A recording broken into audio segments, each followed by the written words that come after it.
찬송가 323장 찬양 드리겠습니다.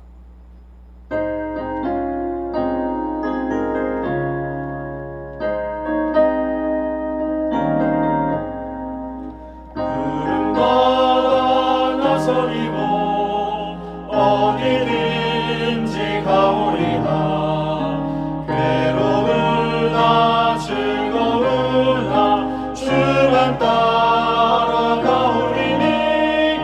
어느 누가 막으리까. 죽음이 늘 막으리까. 어느 누가 막으리까. 죽음이 늘 막으리까. 골골짝 인들에도 복음 들고 가오리라. 소돔 같은 거리에도 사랑한 또 찾아가서 종의 몸에 지닌 것도 아낌없이 드리리라. 종의 몸에 지닌 것도 아낌없이 드리리라. 존귀 영광 모든 권세 주님 홀로 받으소서. 멸시 전내 십자가를 제가 지고 가오리라. 이름 없이 빛도 없이 감사하며 섬기리라. 이름 없이 빛도 없이 감사하며 섬기리라. 아멘. 함께 기도하겠습니다. 아버지 하나님, 은혜와 사랑을 감사합니다. 무더위가 지나 선선한 가을을 열어주심을 감사합니다. 무더위 가운데도 함께 하시는 하나님, 우리를 지치지 않게 하시고 곤비치 않게 지켜주신 하나님, 이 선선한 가을에도 풍성한 하나님을 누리며 풍성하게 주님을 따라갈 수 있는 복된 삶이 될 수 있도록 인도하여 주시옵소서. 아버지 하나님, 이제 날씨가 선선해지며 열매를 맺어야 하는 계절이 옵니다. 추수할 계절이 다가오는데 우리의 삶에도 하나님께 드릴 풍성한 열매가 있는지 날마다 자신을 돌아볼 수 있는 지혜자로 삼아 주시옵소서.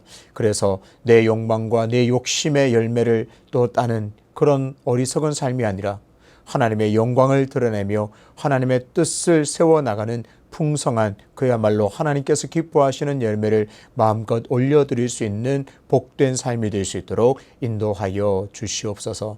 아버지 하나님, 매일 반복되는 분주한 일상과 여러 가지 일들로 우리가 하나님을 잊어버릴까 참 두렵습니다. 매 순간 하나님을 기억하고 하나님을 의존하는 그런 삶이 될 수 있도록 오늘도 은혜를 허락하여 주시옵소서.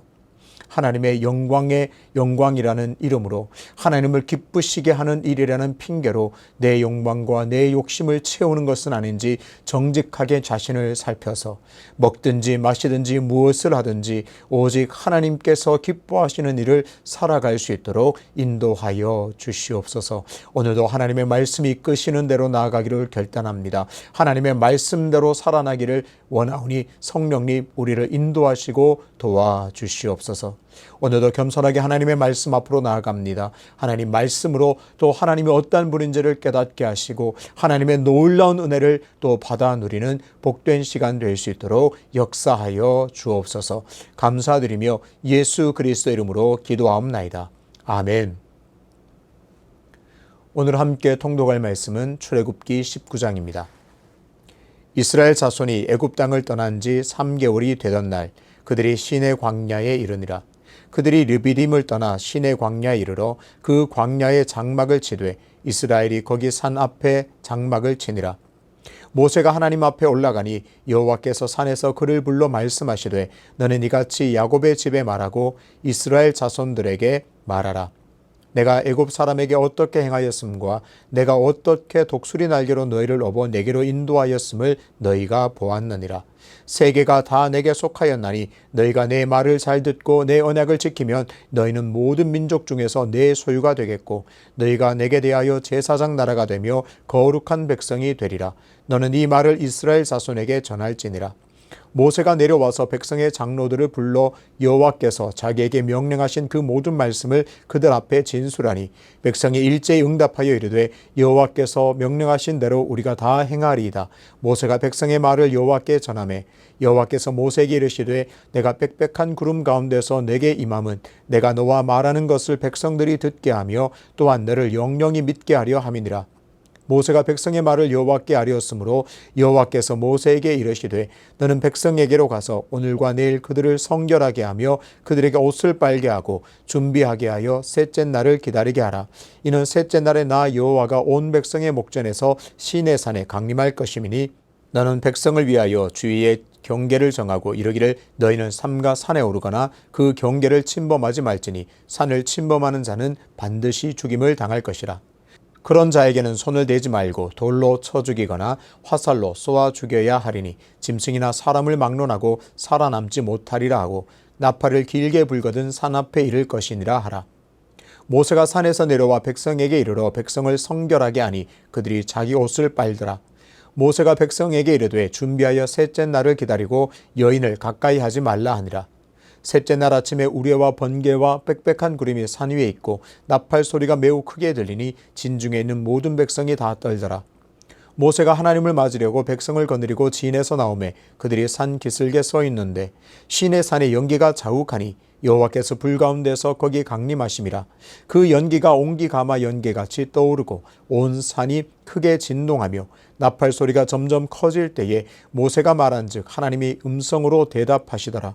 여호와께서 시내산 곧 그 산 꼭대기에 강림하시고 모세를 그리로 부르시니 모세가 올라가매 여호와께서 모세에게 이르시되 내려가서 백성을 경고하라. 백성이 밀고 들어와 나 여호와에게로 와서 보려고 하다가 많이 죽을까 하느라. 또 여호와에게 가까이 하는 제사장들에게 그 몸을 성결히 하게 하라. 나 여호와가 그들을 칠까 하느라. 모세가 여호와께 아뢰되 주께서 우리에게 명령하여 이르시기를 산 주위에 경계를 세워 산을 거룩하게 하라 하셨사온즉 백성이 시내 산에 오르지 못하리이다. 여호와께서 그에게 이르시되 가라 너는 내려가서 아론과 함께 올라오고 제사장들과 백성에게는 경계를 넘어 나 여호와에게로 올라오지 못하게 하라. 내가 그들을 칠까 하노라. 모세가 백성에게 내려가서 그들에게 알리니라. 아멘. 출애굽기 19장 1절부터 6절을 중심으로 가나안이 아니라 하나님입니다 라는 제목으로 말씀을 전하겠습니다.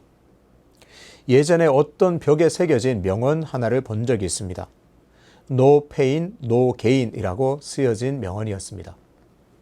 고통 없이는 얻을 수 있는 것은 없다. 노력 없이 얻을 수 있는 것은 없다. 이런 귀한 명언이죠. 그런데 처음에는 제가 그것을 얼핏 보다가 잘못 읽었습니다. No pain, no gain을 No plan, no gain으로 읽었습니다. 이렇게 생각했습니다. 그야말로 계획이 중요하구나. 계획이 없으면 아무것도 얻을 수 없구나. 계획을 세우는 것이 정말 중요하구나. 그렇게 잘못 읽음으로 인해서 그렇게 다짐했던 적이 있습니다. 비록 잘못 읽기는 했지만 중요한 원리를 가슴에 새기게 되었습니다. 먼저 계획을 하고 노력할 때 많은 성취의 기쁨을 누리게 된다는 생각을 가지게 되었습니다. 이스라엘 백성들은 이제 애굽에서 나왔습니다.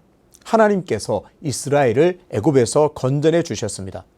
애굽에서 나온 이스라엘은 이제 새로운 목적지가 필요합니다. 이제 이스라엘은 어디로 갈지 계획이 필요합니다.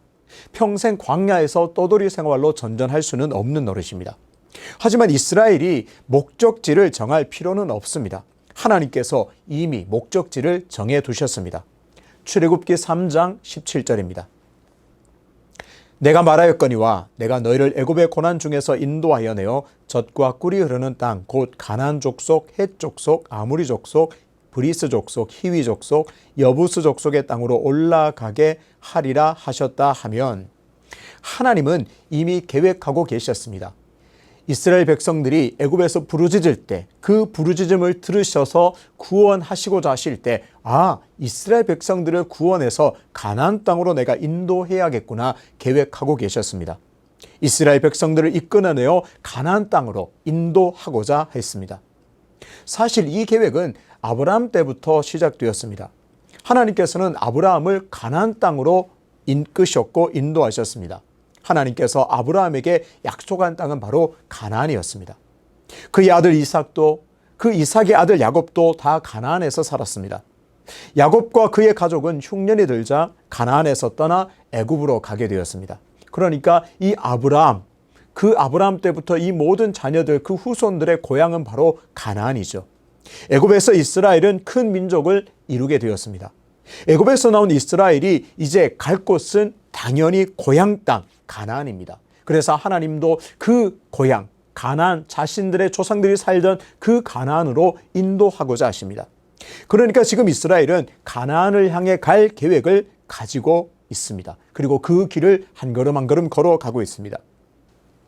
그래서 오늘 1절 말씀을 보면 이제 애굽에서 나온 이스라엘 백성들이 시내 광야에 이르렀다, 그렇게 말씀하십니다. 이제 하나님께서는 시내 산에서 이들과 언약을 맺으려고 하십니다. 그런데 이 언약을 맺기 전에 하나님께서는 그동안 이스라엘에게 얼마나 하나님께서 큰 은혜를 베푸셨으며 얼마나 큰 일을 행하셨는지를 기억하게 하십니다. 출애굽기 19장 4절을 읽겠습니다. 내가 애굽 사람에게 어떻게 행하였음과 내가 어떻게 독수리 날개로 너희를 업어 내게로 인도하였음을 너희가 보았느니라. 하나님께서는 내가 너희 이스라엘을 위해서 얼마나 큰 일을 행했는지 보라, 기억하라, 그렇게 말씀하십니다. 하나님께서는 이스라엘을 기억하시고 돌보시고 그래서 큰 재앙을 통해서 애굽에서 구원해 내셨습니다. 그 모든 역사를 독수리 날개로 업었다, 이렇게 표현합니다.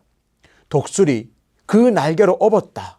하나님께서는 친히 능력으로 안전하게 지키시고 인도하셨음을 나타내고 있습니다. 그만큼 하나님께서 이스라엘 백성들을 사랑하셨고 기억하셨고 놀라운 은혜를 베푸셔서 정말 친히 능력으로 인도하셨음을 독수리 날개로 표현하고 있습니다. 하나님께서는 자신을 독수리로 표현하실 때가 있습니다. 또 날개로 표현하실 때가 있습니다. 시편 91편 4절을 읽겠습니다. 그가 너를 그의 깃으로 덮으시리니 내가 그의 날개 아래에 피하리로다. 그의 진실함은 방패와 손방패가 되시나니. 그 날개의 깃으로 너를 덮었다, 이렇게 표현합니다. 이렇게 덮임받은 사람은 안전하며 어떤 것도 두려워할 수 없습니다. 두려워할 필요가 없습니다. 오늘 주목할 부분이 여기에 있습니다. 이런 질문을 해보겠습니다. 하나님께서 이스라엘 백성을 애굽에서 건져내셔서 어디로 인도하려고 했습니까? 이 물음의 대부분은 가나안이죠. 그걸 뭐 어렵게 묻습니까? 가나안이 아니겠습니까? 그렇게 쉽게 답을 할 겁니다. 19장 4절을 다시 읽겠습니다. 내가 애굽 사람에게 어떻게 행하였음과 내가 어떻게 독수리 날개로 너희를 업어 내게로 인도하였음을 너희가 보았느니라. 하나님께서 독수리 날개로 업어 인도하셨다고 했는데 어디로 인도하셨나요? 답은 가나안이 아니라 내게로 인도하셨다입니다. 하나님 자신에게로 이스라엘 백성들을 인도하셨습니다. 오늘 이것을 꼭 기억하고 가슴에 품어야 합니다. 하나님께서는 이스라엘을 독수리 날개로 업어서 하나님 자신에게로 인도하셨습니다. 그러니까 바꾸어 말하면 왜 애굽에서 구원하셨냐? 하나님께서는 자기 자신에게로 인도하시기 위해서 애굽에서 이스라엘 백성들을 건져내어 구원하셨습니다. 인간은 대부분 일중심적인 존재라고 할 수 있습니다. 뭐라도 해야 하고 어디로든지 가야 합니다. 가만히 있는 것을 견디지를 못합니다. 그런데 하나님의 출애굽의 목적은 무엇을 하거나 어디로 가는 것이 아니라 이스라엘 백성들을 하나님 자신에게로 인도하기 위함이었습니다. 구원받은 성도가 하나님 영광을 위해서 이것저것 하는 것은 매우 중요합니다. 하지만 그것보다 더 중요한 것은 하나님 안에 있어야 합니다. 일보다 하나님과의 친밀한 관계를 가장 우선에 두어야 합니다. 그것을 하나님께서 기뻐하시고 그것이 하나님에게 가장 중요한 가치이기 때문에 그렇습니다. 이렇게 이스라엘 백성들을 내게로 인도하신 하나님께서는 이스라엘을 특별한 존재로 세워주십니다. 5절과 6절을 읽겠습니다. 세계가 다 내게 속하였나니 너희가 내 말을 잘 듣고 내 언약을 지키면 너희는 모든 민족 중에서 내 소유가 되겠고 너희가 내게 대하여 제사장 나라가 되며 거룩한 백성이 되리라. 너는 이 말을 이스라엘 자손에게 전할지니라. 하나님께서 이스라엘 백성들을 특별한 존재로 삼아 주셨습니다. 하나님께서 이스라엘 백성들을 자기 자신대로 인도하신 후에 그들에게 특별한 은혜를 주셨는데 세 가지입니다. 첫 번째는 모든 민족 중에서 내 소유가 되겠다고 하셨습니다. 그리고 이스라엘 백성들이 제사장 나라가 되게 하셨고 이스라엘 백성들을 거룩한 백성으로 삼아 주셨습니다. 지금까지 하나님께서는 어느 민족을 특정해서 너는 내 거야, 너는 내 백성이야 라고 하신 적이 없습니다.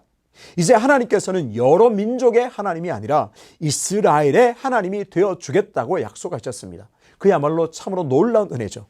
그리고 제사장 나라가 되며 거룩한 백성으로 삼아주겠다고 하십니다. 이 모든 것이 성립하기 위해, 이 모든 것이 이루어지기 위해서 하나님께서 행하신 일은 바로 선택입니다.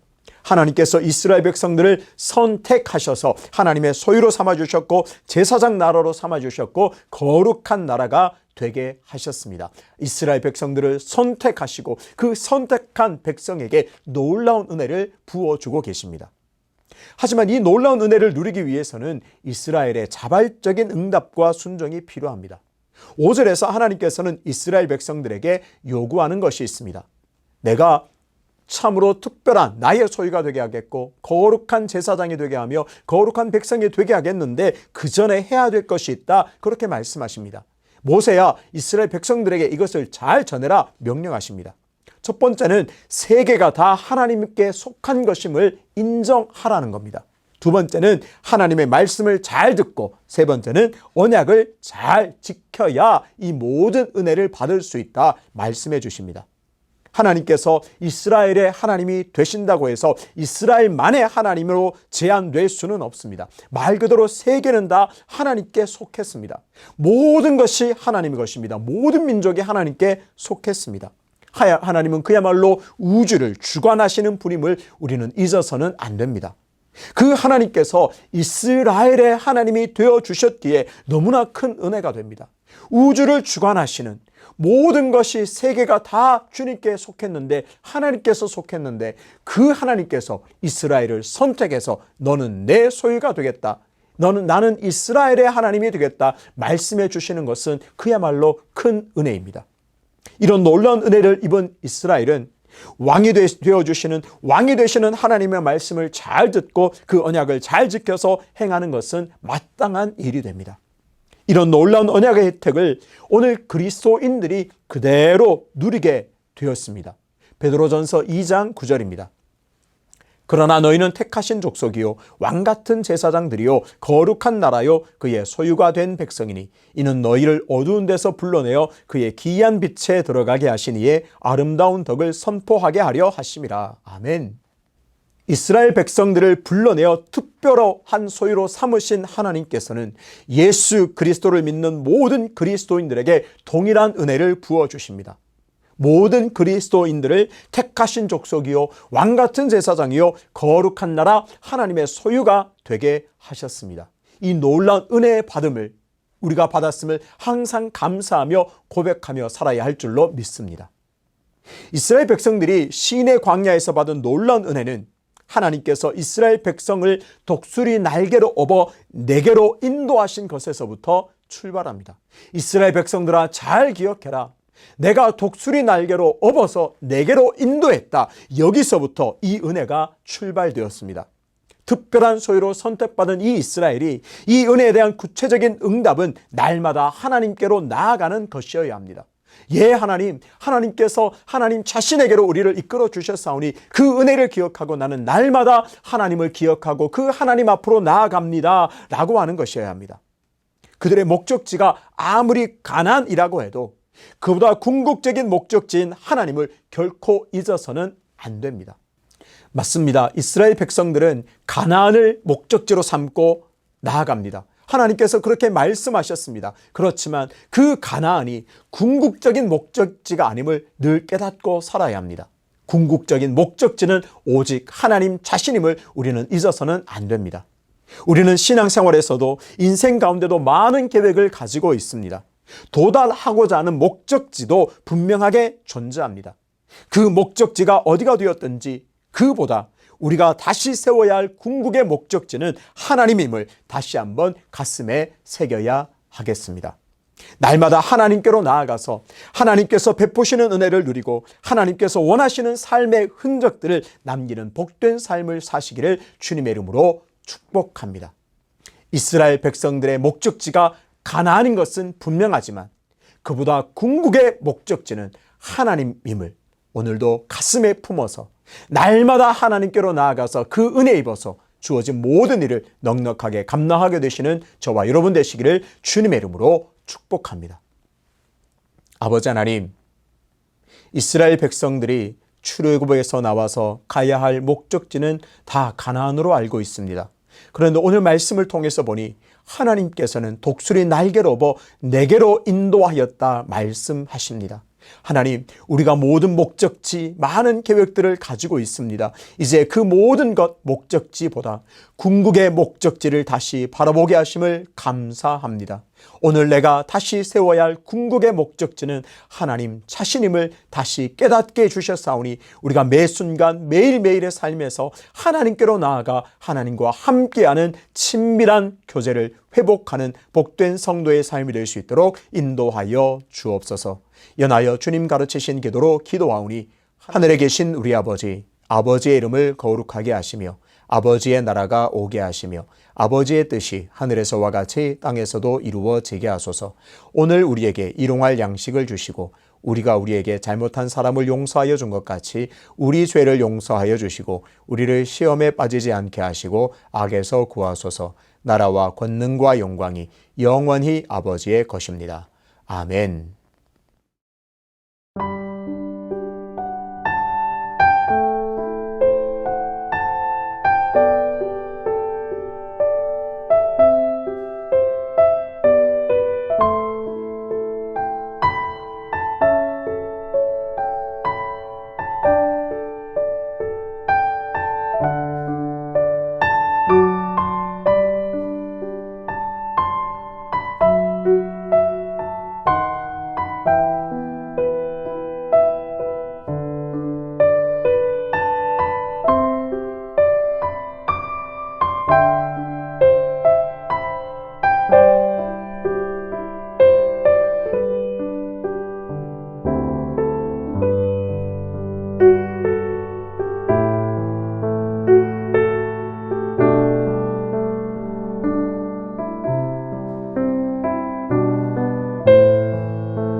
주옵소서.